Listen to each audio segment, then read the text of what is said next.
Hello and welcome to LangTime Chat.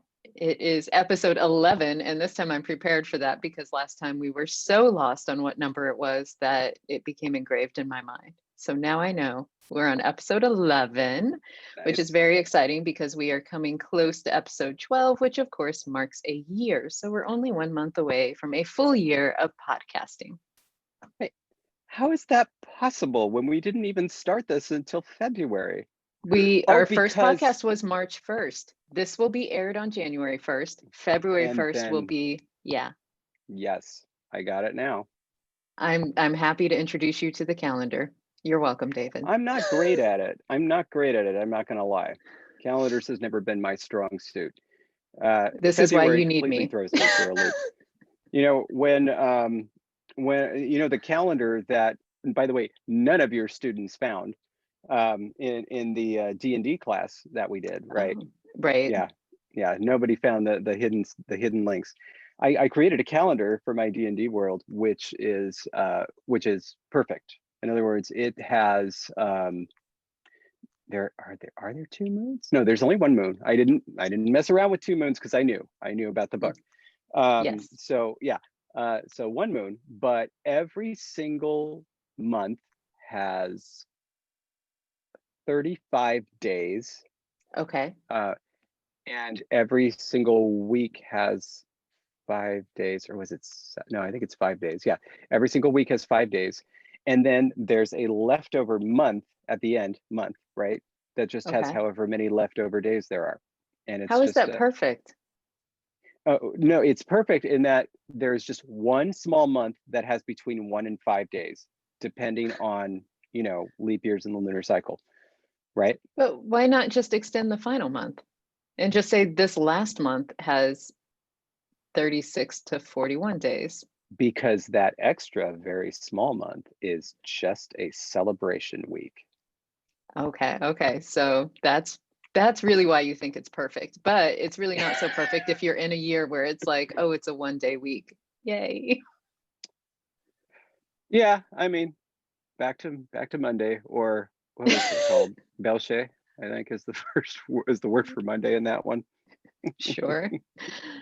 Nice. Okay, so I now know what your definition of a perfect year is. Yes. I'm glad we have that covered.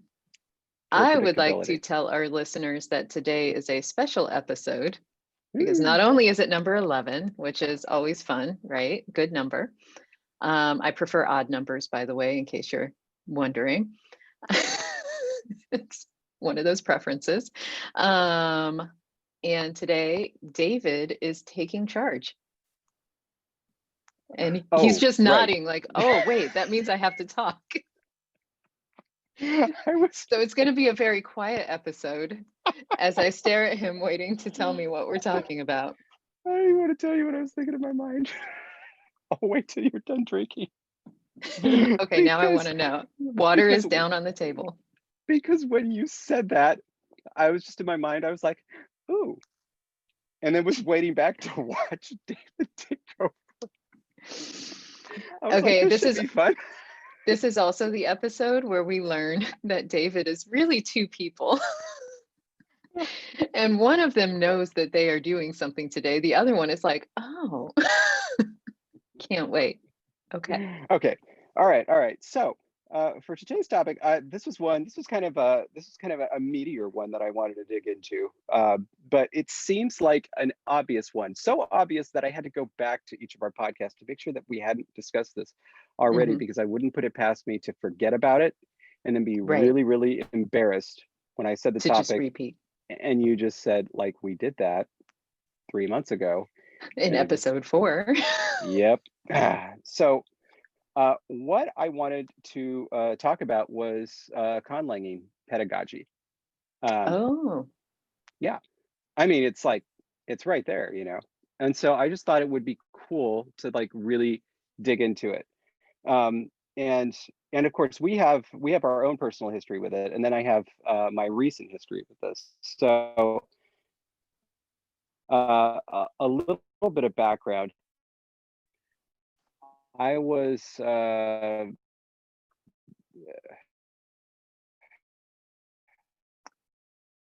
So you totally Way froze, back, David. Just a speculative second. grammarian. Do you Just a remember second. Sherry Wells Jensen?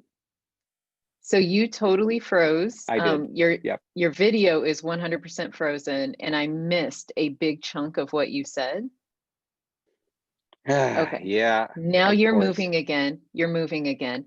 I did hear the words speculative grammarian though, and Yes. Sherry Wells Jensen. Like that's literally all I heard. Okay. I mean, of course it was going to happen right then. We've had remarkable luck with the podcasts, I think, given, you know, internet and technology, but of course it had to cut out right then. So going back to our speculative grammarian days, many moons ago, do you know Sherry Wells Jensen? No. However, am I aware of the name? Do I know the name? Yes. Okay. So Sherry Wells Jensen is a conlanger and also a professor of linguistics. Well, linguistics, she's a professor of English because they don't have a linguistics department at Bowling Green State University, the one in Ohio, not the Bowling Green in Kentucky, the one I meant to. The first place I knew about her was she contributed in an article to Speculative Grammarian as a Braille encoding of Klingon. Because she's also blind and been blind for many years, and a ukulele player. Anyway, so we got to know each other with Spec Graham. She was the alternate when we did the Dothraki competition, which that's right. Yeah, which I don't even understand why there was an alternate. She should have just been called a finalist, but they called her an alternate for some reason. And then she dropped out because while she was excited about the prospect of, you know, professional conlanging, she found the subject matter of A Song of Ice and Fire to be too violent and objectionable. And honestly, she wasn't wrong. But she did amazing work. She also was a finalist for the next job that we ran for Noah, the movie Noah, with Russell Crowe. Anyway, so we've known each other for a bit, and she was going to be participating in a panel at the LAX Marriott, you know, right nearby, with a group called METI, METI, and that stands for Messaging Extraterrestrial Intelligence, unlike SETI, which is the search for extraterrestrial intelligence. Apparently this group, METI, they like meet every so often and talk about what it might be like to message aliens. And I thought, well, that's interesting. And she invited me to give a talk at their symposium. And I was like, well, okay, I'll do something with this. Totally random backstory. For extra credit, when I took an astronomy course at Berkeley to fulfill the breadth requirement, for extra credit, we could go to a meeting that was going to be held at Berkeley, a one-day symposium called the Astronomical Society of the Pacific. And so I thought, whatever. And I get there, and the Astronomical Society of the Pacific is nothing but talking about searching for aliens. So, like, I mean, it doesn't sound like it, but I sat through I sat through like 6 or 7 scholarly talks on the search for aliens. Nice. And I know a lot more than I did before. Let's see. So by the way, I like that that's your summary. I know a lot more. So this is actually a date is coming up in 2002, not, you know, right away, but in 7 years. In 2002, they said that they have a specific way of searching for aliens that they're using. I think it was radio telescope or something like that. And they said, in 25 years, we will either have discovered, you know, alien life in the galaxy, or discovered that there's none, or we will have reached the limits of this technology. So, 2027. Oh, that's coming up really fast. Yeah. Wow. Haven't heard anything yet, but we found water on Mars, didn't we? I think so. That's something. So that is something. Yeah. I don't know. Anyway, Matt Damon was able to grow poo potatoes somehow. yeah, amazing. Man, that movie was tense. I didn't expect it to be tense. I expected it to be, you know, funny and really kind of like cool, but it gets really intense at the end. Yes, Whew. it does. Ah, Yes.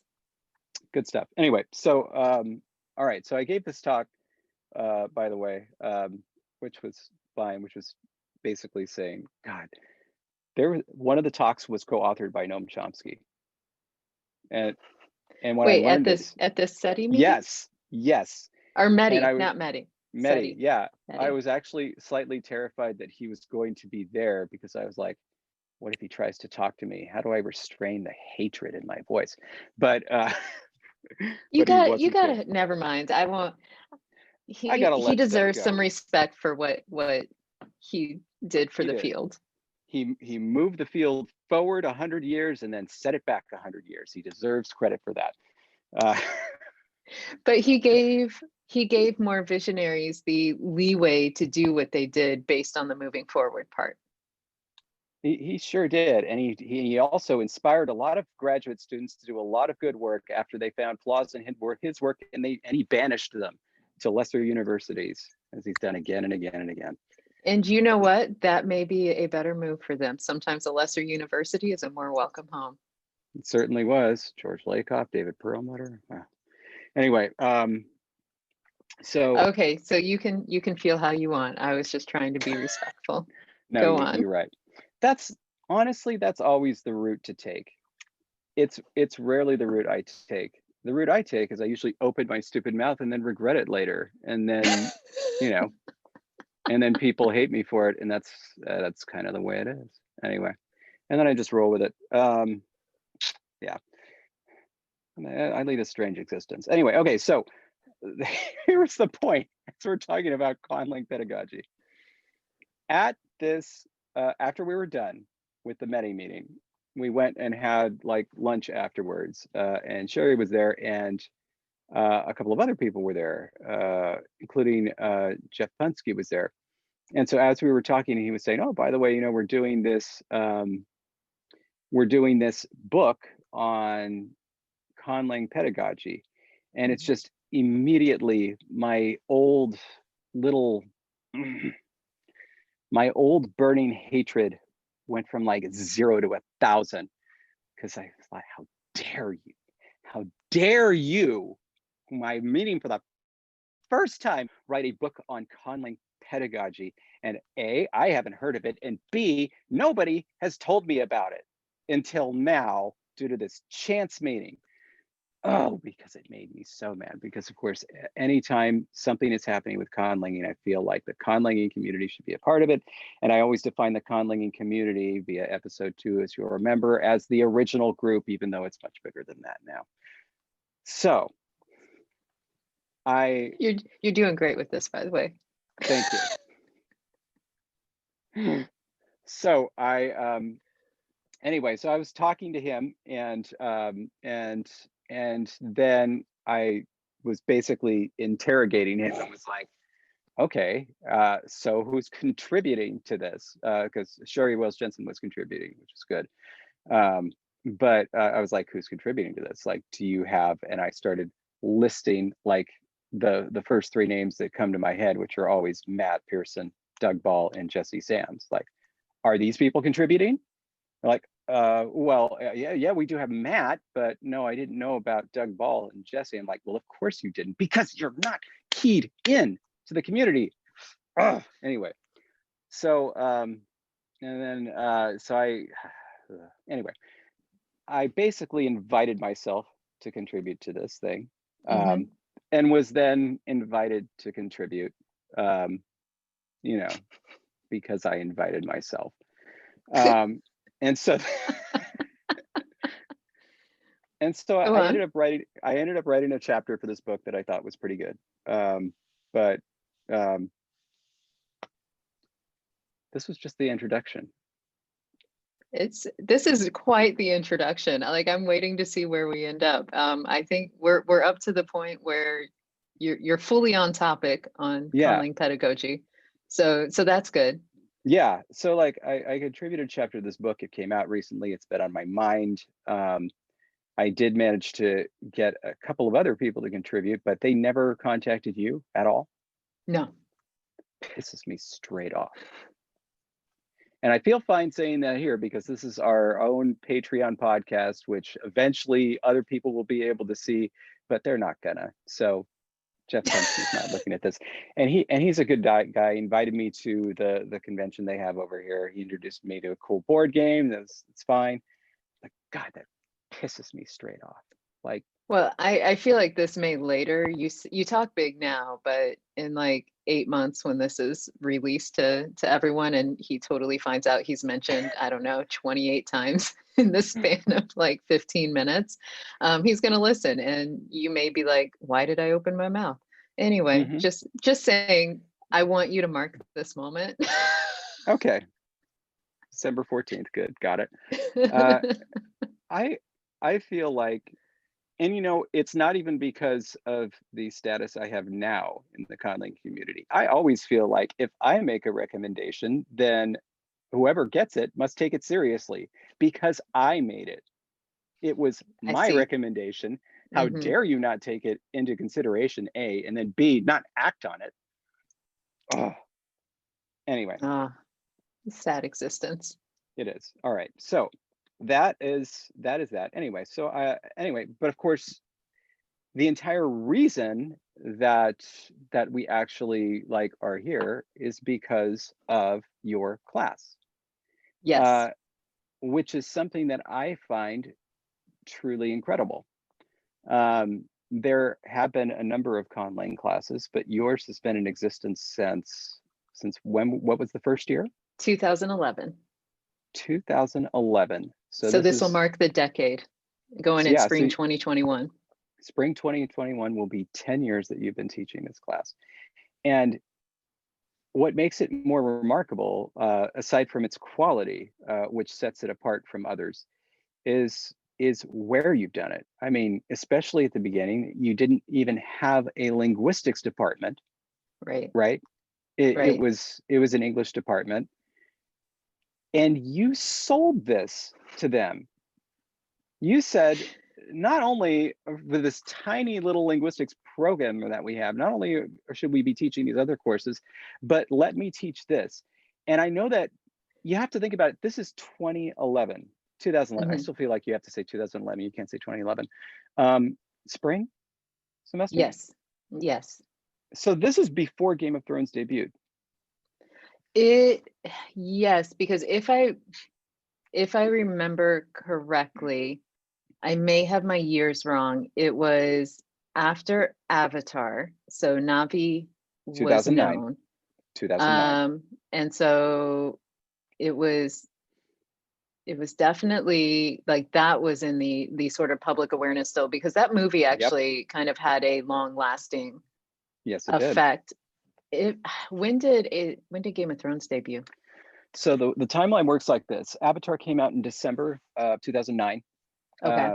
And so there was like, for me personally, because I got the job for Game of Thrones in October.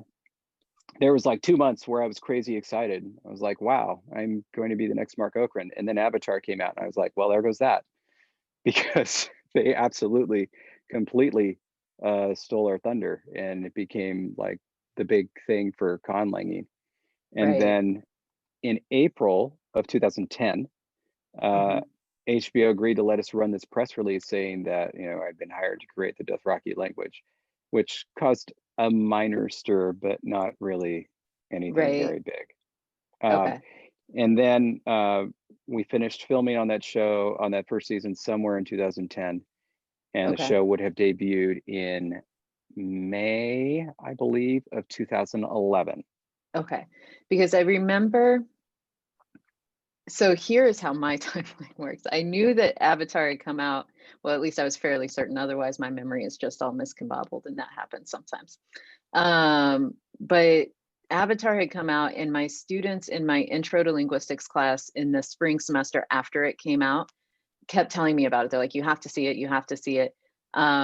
And after I introduced a morphology exercise where students like create their own little basically they're just creating a nonce language, just enough to create like a data set for someone else to figure out what's going on in the language pattern, to see if they understood the differences of all the concepts they were supposed to remember. So like I would actually assign them like, oh, you're going to have to use affixation to do this. You're going to have to use compounding to do this. And so like they had to figure out how to like just create, again, just all fake, all very regular, but a data set for other people to identify. And so, which was really fun, by the way. But when I gave that exercise to my students, I had a student come up to me and they were like, okay, if you haven't seen Avatar yet, you have to, because like you just made us do this and there's this language. So I didn't see it until later in that semester. And when I saw it, that's when the idea actually came to me that, wait, like if this is such a big deal and everybody's talking about Navi and my students really enjoyed this, you know, create your own data set thing, what would happen if I did like an entire semester and they had to do the whole language? And so I started pulling together ideas. I had to sell it by the end of that semester because in fall, like the way that academic scheduling works, you have to submit usually by September what you're going to be teaching in the spring. So like I had to have everything ready to go and argued before I could get it on the schedule in fall of 2010 or 2010, as you would prefer to call it. And so like all of that happened really relatively quickly. And so that was sort of the timeline that led up to being able to offer it the first time. Okay, so let me dig into that a little bit, actually. What gave you the idea to do the problem set? That was actually a prompt that at one point, I don't know if it's still a prompt in it, but in the language files, and I was using the language files as the course book, and there was Yeah. a prompt in the exercises for the morphology set. And I don't know if it's only in the teacher's edition. I don't know if it's still there, but it was just like this offhand paragraph, like, oh, if you want to see if students really understand, have them create their own data set. And I can't remember what the exact prompt was. I can't even tell you. If I were in my campus office, I could try to find the Yeah. old edition I was using that semester and try to tell you more. But that's all I remember, was that there was this prompt and I'm like, oh my gosh, I'm going to run with this. And like, so I made that into an entire assignment for my students. And it turned into like an in-class day because they exchanged the data sets in class and actually worked them together in groups and gave feedback, especially where like, oh, you said this morpheme does this thing, which I know your favorite word, morpheme. But it's like you say it does this thing, but in the translation, it doesn't quite match when you do, you know, go from here to here. So it was really a way to show that they not only understood the concepts, but also understood like the meaning differences that should be applied. If you're saying, you know, this little piece does this certain job, can you actually show that it does that job in the data set? Gosh, even that assignment is better than the stuff I usually did. Dang. Really good at facilitating group work, by the way, which is something I've been very, very bad at historically. Just teaching, like even in English, like freshman composition, it really felt tacked on. And I think that comes from my deep hatred of doing group work. But the point though is that when Yeah. you do facilitate group work, it's never for a grade. And I think that's your deep hatred. Because if it's not Mm, for a grade and the whole goal is just for you guys to go back and forth and for you to bring your own work and them to bring their own work and to like, you know, work together and figure things out from there, I think it gets a lot better. I never, okay, take that back. I have in the past, just because I really didn't want to grade that many papers. I have done group for that reason. But for my linguistics classes, I've really shied away from ever having any graded group work. And if I ever did, it was very clear where it was like, listen, you're going to do this presentation together, but like you're going to submit to me what you did and you get graded only on your part. Like I don't grade the whole group together because of that, because you and I know at some point have talked, maybe not on the podcast, so we'll tell everybody out there listening, mm, neither David nor I ever liked group work in school because we both are a yep. bit of control freaks, maybe. But also like at some point the other students are like, oh, you're going to do the work, so here you go. And then Yep. everybody gets your grade that you worked really hard for. Hmm. Very frustrating. But anyway, that's something good to keep in mind if I go back to teaching one day, which I assume I will. It'll probably just Obviously. happen. Yeah. Okay. Well, So I'm waiting for a university to just reach out to you and say, here's the professor emeritus position kind of thing. finally, like, here's just like a fake honorary PhD and a fake Mhm. honorary title. Just do stuff. They let me do that someday. Anyway, okay, so that's now. Let me ask a kind of a similar question in a separate way. So you've been a conlanger though this entire time. Yes, Um, had Okay, I'm sorry. So this is 2010. You're teaching. When did you start at SFA? in 2009, fall of 2009. Okay, so it really hadn't been that long. Yeah. So I was brand new. Wow. And by the way, that Yeah. semester, there was not yet a linguistics program. I am that person who was hired and then same semester said, hey, I'm going to create a minor. And they went with it. Like I can't even tell you how crazy that is because the number of people I know who've been hired and like 3, 4, 5 years later are still fighting like hell to get a linguistics minor program certificate, anything. And literally I walked in the door and within a month of meeting everybody, laid down my plan and was like, here we go. Here's what we need to do, which by the way, requires creating like 5 new courses. So That is incredible. Like yeah. I didn't know that. I'm Oh, sorry. I thought that the linguistics program was there. I thought that's why you were hired. That's I was incredible.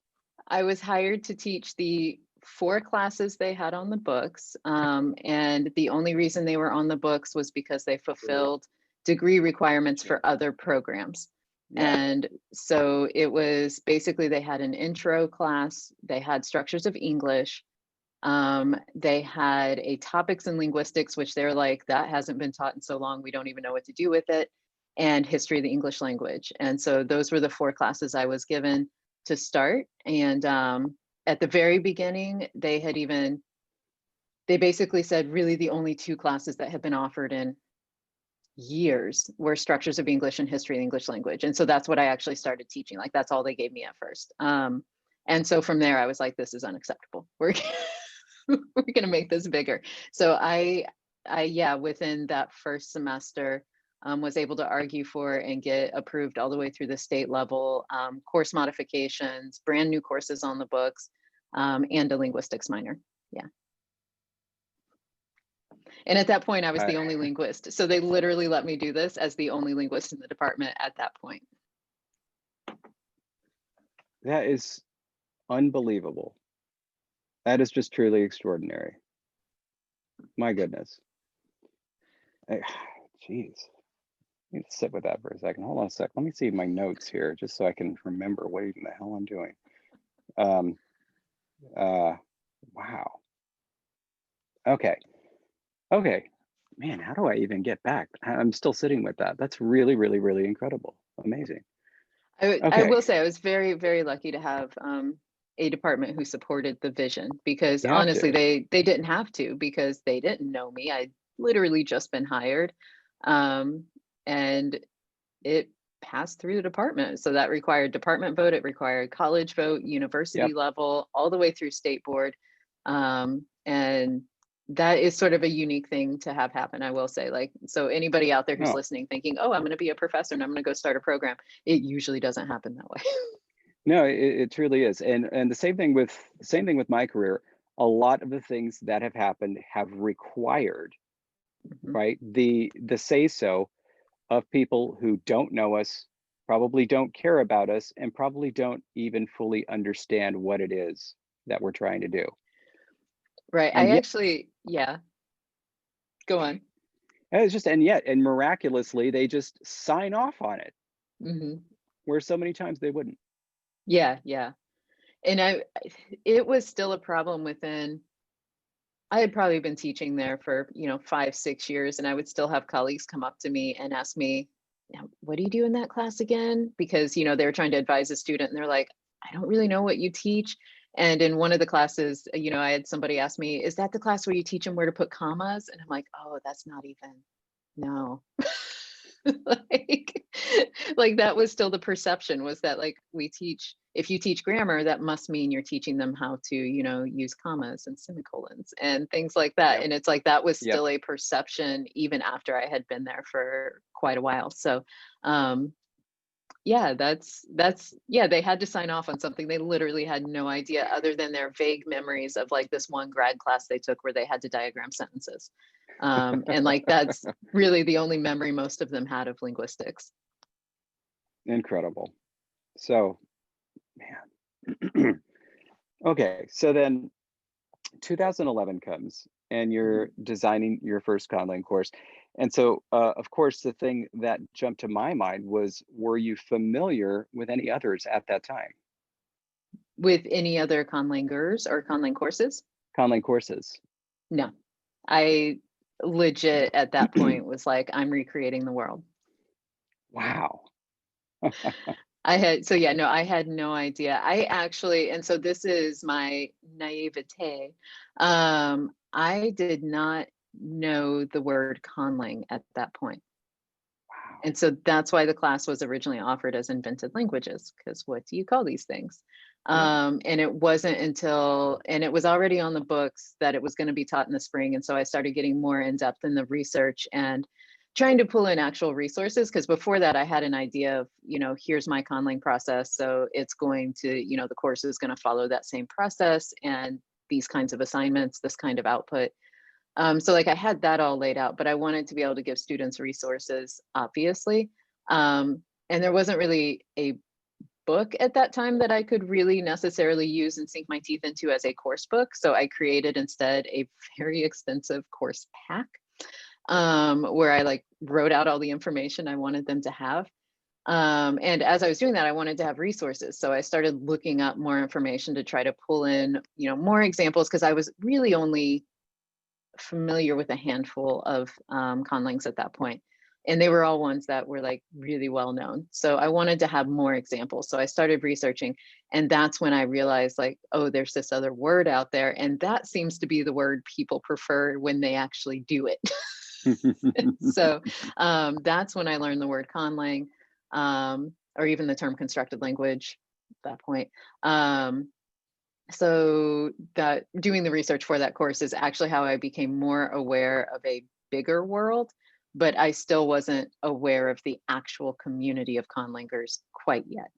And mind you, at this point, I had been actively conlanging for, I mean, at this point, really actively conlanging, because I don't really start it until 2008 as my like active start date. And so like Hmm. I had been doing it for 3 years, completely unaware that there were resources out there that could have helped me.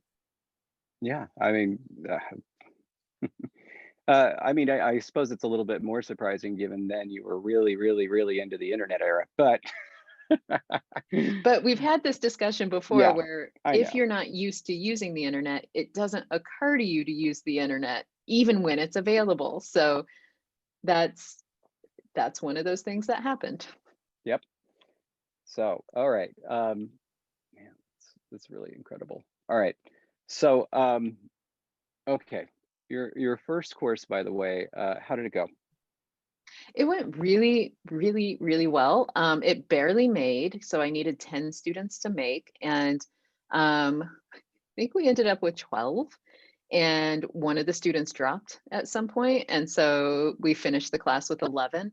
But it was a lot of good energy. It ended up being like all female students, and Yeah. so that created this great energy in the classroom.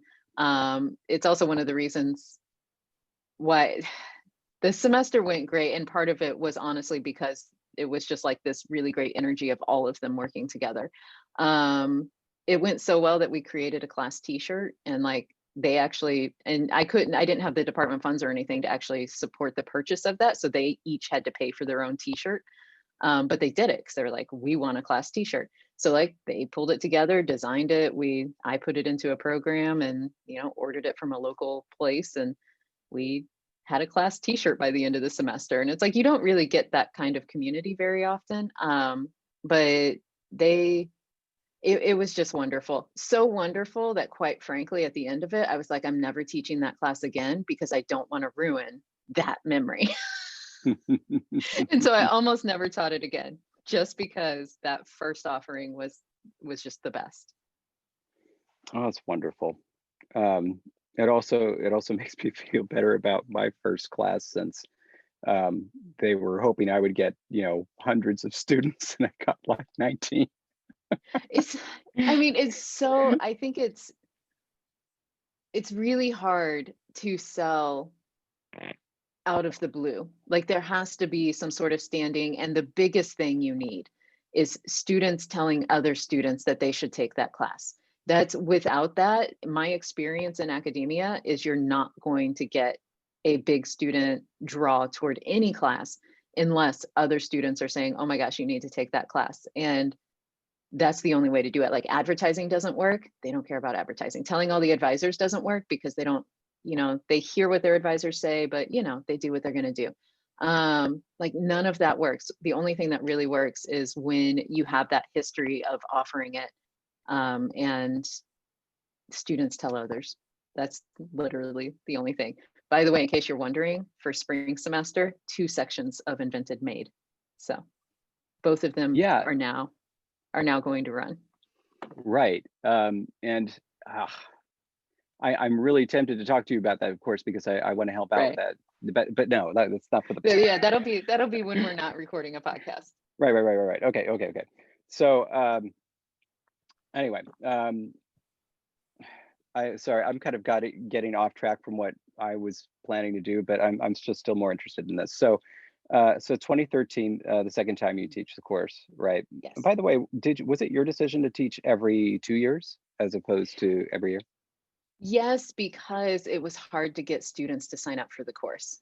And Hmm. I didn't want to overwhelm and have it offered so frequently that I couldn't get enough students the following year, because my goal was to never say it was going to be offered and then not offer it, because that doesn't turn out so well with trying to get Right, students to take it in the future, because then it's of the class that, course. oh, it doesn't make. And so really there's like this sort of balancing situation where in general we see our students in a 2-year rotation. And so the 2-year in between gap allowed us to like build up the course with all our current students to say, take it this semester. So like I start telling students about it 2 years out, to try to help build that. But even with that, the second time I offered it, um, I want to say that was the year I had maybe 14 students sign up for it. 2013. I know by 2015, I finally was getting like, I didn't have to worry about it. It just made, but like 2013, we were still fighting for it. Wow. And how, sorry, how did that the second class go? Like that was the year, of course, Mhm. of LCC 5. Right. And so one thing I have to stop and think, no, that was the year that happened. Okay. Um, 2013 went well.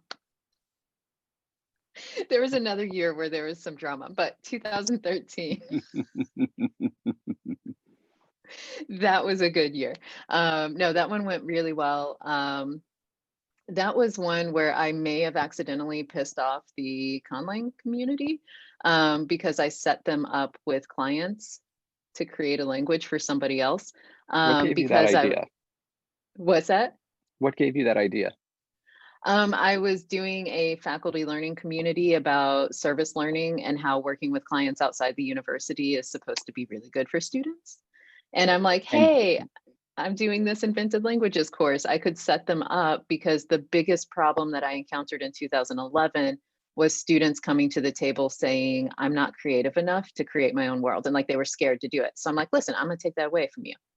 Someone else is going to tell you what to create a language for. Someone else is going to tell you all the things that they want out of the language, and then you're just going to do it. And so that was my entire idea. Now, mind you, and I feel like this is a very big mind you, the clients ended up, because it's not like I know people who are publishing stuff. So they really ended up being friends or friends of friends who were like, oh yeah, I have this vague idea that maybe someday I could chase down. And so like and some of them had no idea that they ever intend on chasing down. It was just like, oh, here's a thing that they can build a language for, even though it's just me making stuff up right now. For instance, my sister was one of the clients. So, so I, set people up with somebody outside the university to work with. But yeah, I guess that was not a good move. It wasn't, by the way, I still didn't really know the LCS existed, the Language Creation Society existed, until I was working on the 2013 course. So that's the first time Terrible. I became aware. They're terrible at advertising. Nobody knows they exist. I found them randomly online. So yes, that was, but the class itself, by the way, went very well. Cool. So, by the way, you had separately told me about that the faculty learning community thing that you were doing. Never put two and two together, but it's like it seems obvious and totally organic that that is how you came up with that idea. And it was a really good and really solid idea. And anybody who told you that that was a bad idea was probably, just an asshole who had no right to say anything about your pedagogical process. I don't know why anybody would. Well, thank you. Apology accepted, David. Yes. All right. Happily given. Uh, you know, it's a very difficult thing to evaluate new information, right? Mhm. Without having the proper background.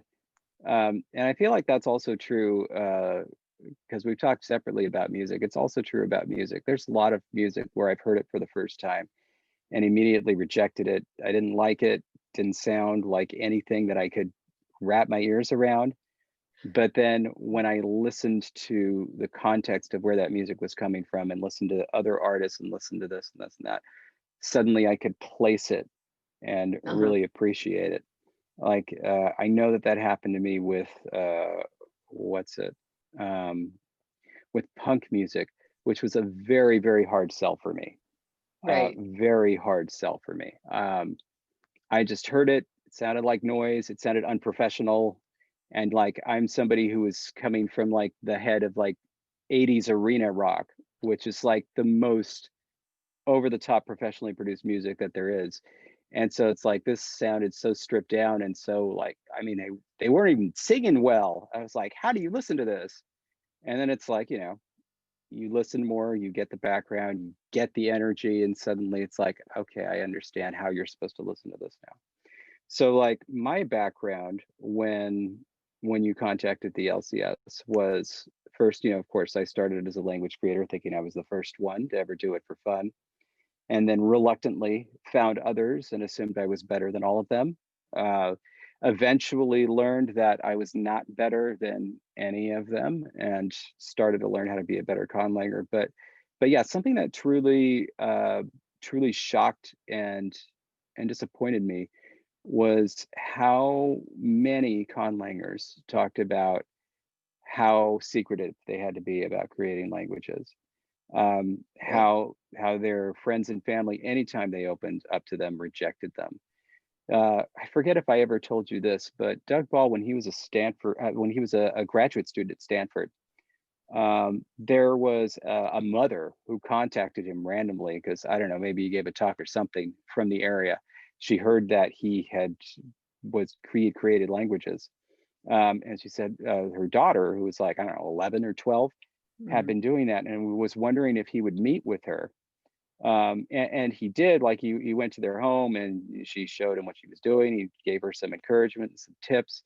And it became very clear to Doug that what happened was this mother was just honestly looked at what her daughter was doing and didn't and was probably wondering if she should take her to a psychologist. Oh, Like, wow. Okay. yeah, and it's like after meeting with Doug, I mean, Doug is a bizarre fellow, but nevertheless, he was a PhD candidate, at Stanford University who'd been doing this. Mhm. Um, just kind of seeing her interact with him and seeing the questions that he asked and seeing that, he was somebody with his life together, it made her feel better. Like that's what her mother needed. Just like, Wow. okay, there's nothing wrong with her. She's okay. She can do this. And but like literally, that's what that was. And Wow. that's the type of thing that happened. And that's a lot. That's the type of thing that a lot of conlangers were sharing on the list. Hmm. Older conlangers, people that Right. at their time were in their like 50s and 60s, and talking about how still they don't share their work with anybody on the list.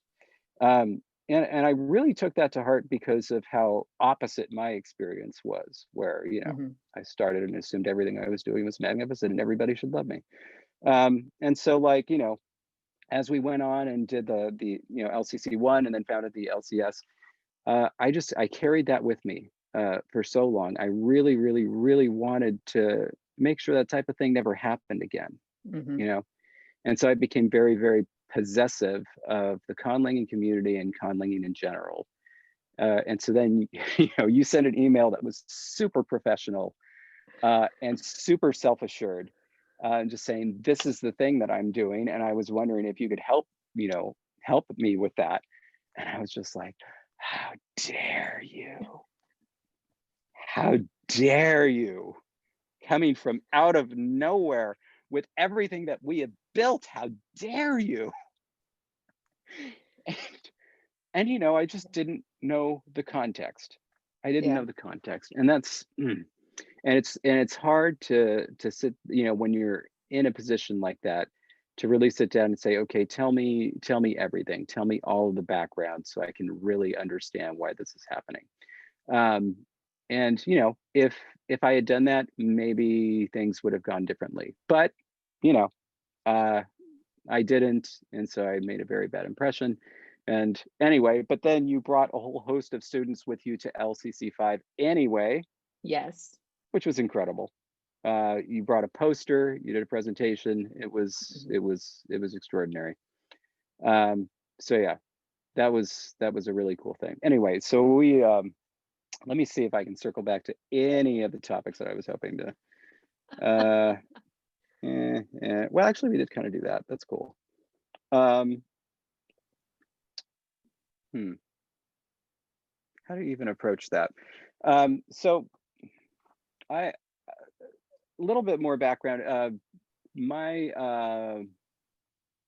my relationship with linguistics has always been a little fraught, I guess, because at the beginning, I never really took linguistics seriously. It was just something I did for fun because I knew that Okay.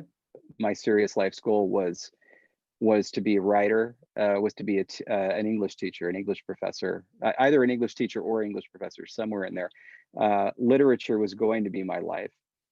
Linguistics was something fun that I did on the side, and of course, I started conlanging not afterwards. So it was both my professional fun and my hobby fun, Right. but nothing that was ever going to be serious. And so I rarely took any of the courses seriously, even though I enjoyed them. And then there was, some tension there, in that I remember the first person that I ever told about two people. There were two people that I was tried to tell that I was creating my own language.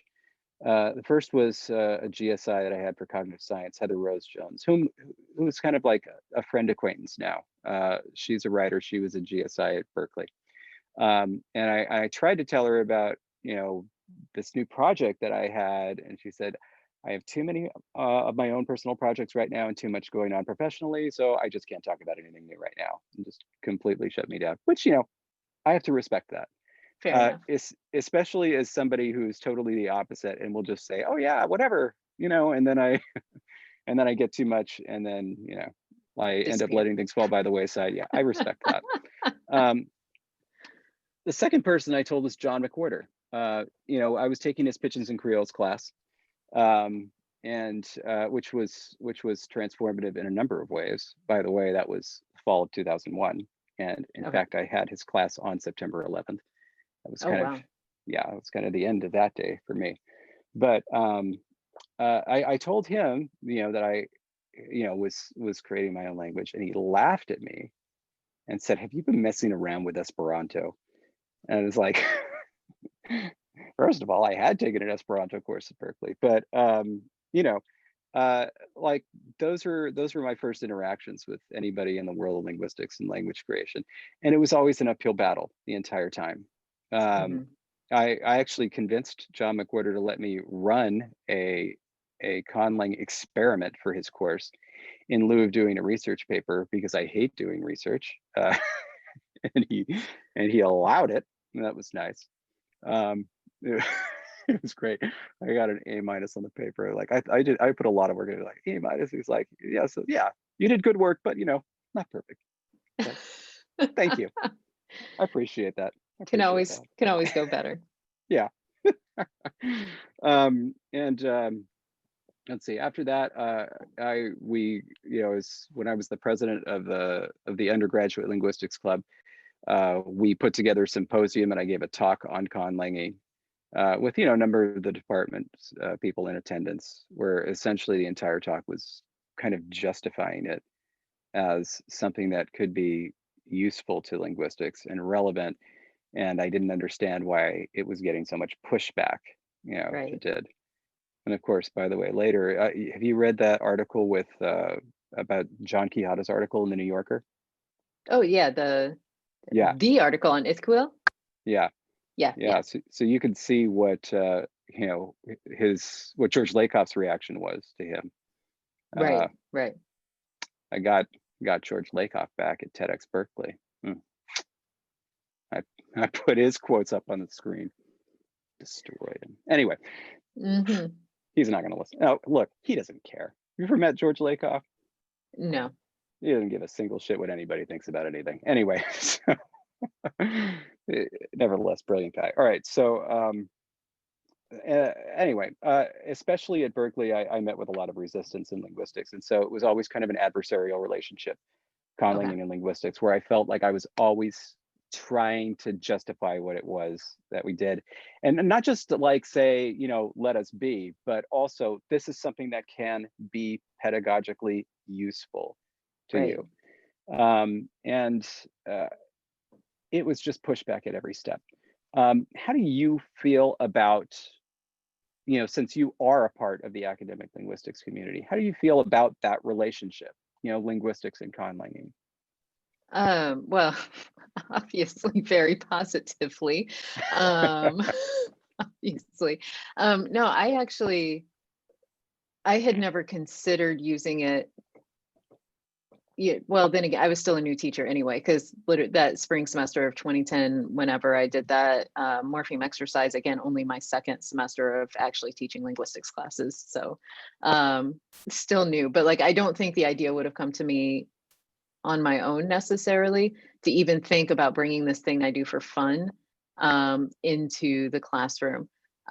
Maybe eventually it would have, but it wouldn't have happened right then. On top of that, I already knew the connection anyway, because when I had decided to create the language, my first language in 2008, um, I I was hesitant before that because I had this story idea and I was going with it. And it wasn't until like one day I was like, okay, I'm going to need a language for this. And I stopped and I'm like, who better to create a language than somebody who does nothing but study language? Like it just suddenly like, of course, like I have the training, I have, what I need to do to actually make this real because, I was remembering my failed childhood experiment of Yeah. what was not a language. And so that became really thrilling for me. So like I already knew that like you really do need some knowledge of linguistics, even if it's informal, whatever, however you get the knowledge, you have to be aware of linguistics to be able to do a good job creating a language. Um, and so that connection was there, but again, it wasn't the classroom connection wasn't there until I had done that exercise in the classroom. And like immediately I saw the students really came to life on that more so than any other data sets because they got to create something, they got to have fun with it, they were learning so much from it. That's really like it just became clear to me that quite frankly, and this is something I said in the 2013 LCC5, if you go back and find my video, it's out there on YouTube somewhere. My main point was this is quite frankly the best way to teach linguistics because you see right away if students are understanding something. Because when they have to actually not only create the pattern, which is honestly the easier part, right? To say like, oh, this prefix is going to do this thing. Fine. Like that could be a 5-minute thing. But then to actually apply that and apply it consistently, that requires so much attentiveness and ability to really think through language and what it's doing. And so, I mean, my argument is that every program should have a Conlang course. That's my argument. And I believe so firmly in it that so this year, I don't know that everybody knows this, but I know David knows this, but this year we actually created a linguistics major, and it's approved, it's live. We actually have majors right now. So very exciting. Wow. First year on the books. But when we created that, the capstone course for our majors is the invented languages class. And so every single major will have to take it to get the degree.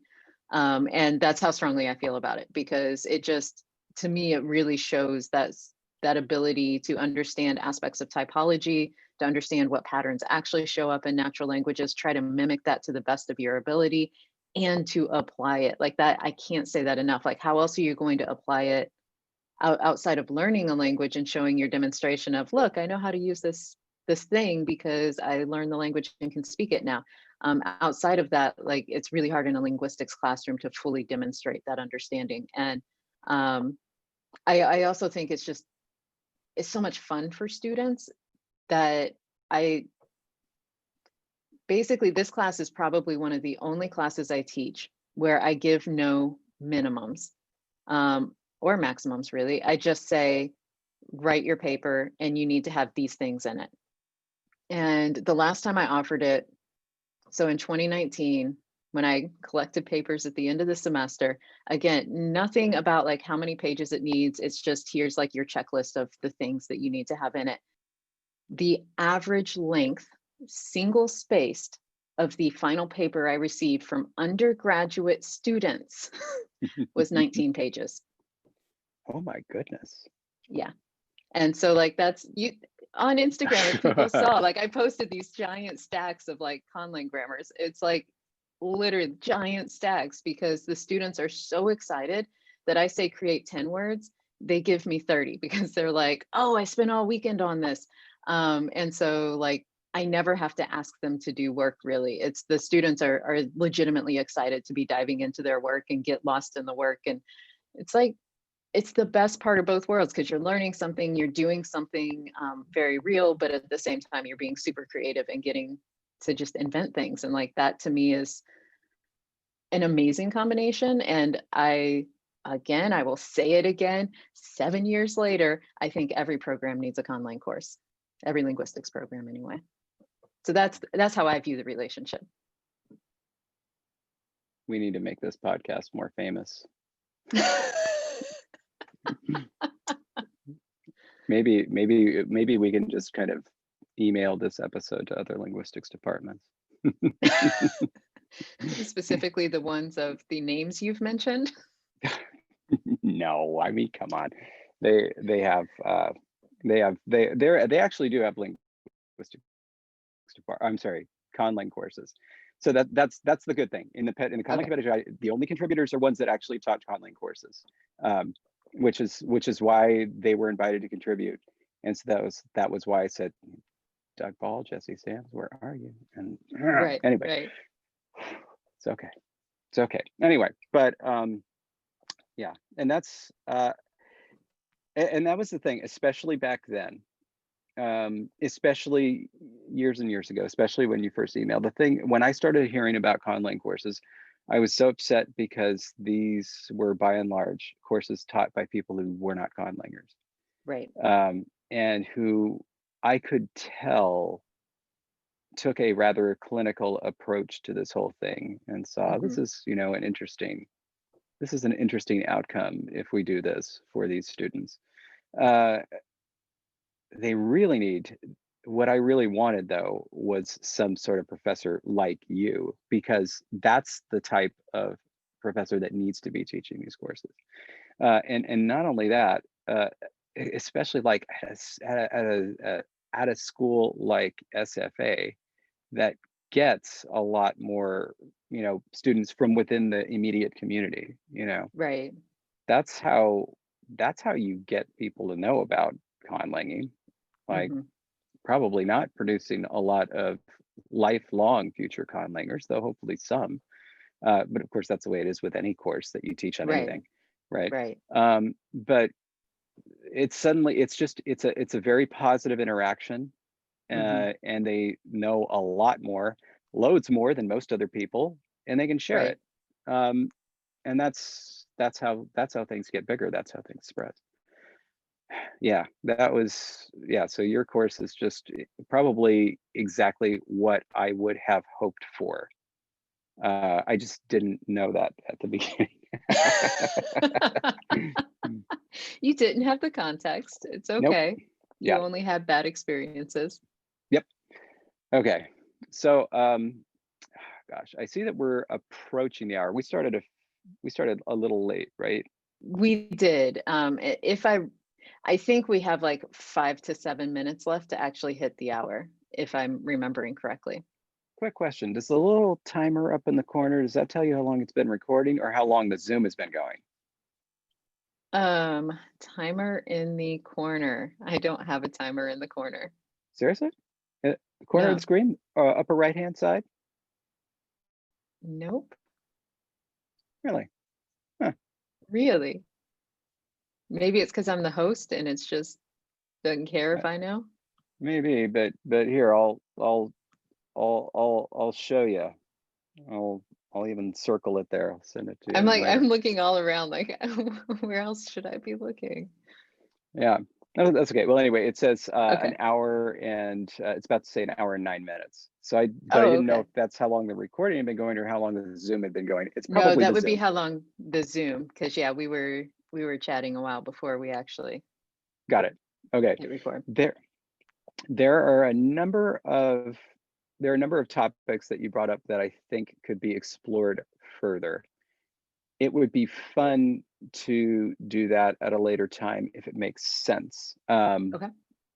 But in case it doesn't come up, uh, something that I have found truly incredible. So, like, I've been to the Wellesley course, which you may Hmm. have heard about, right?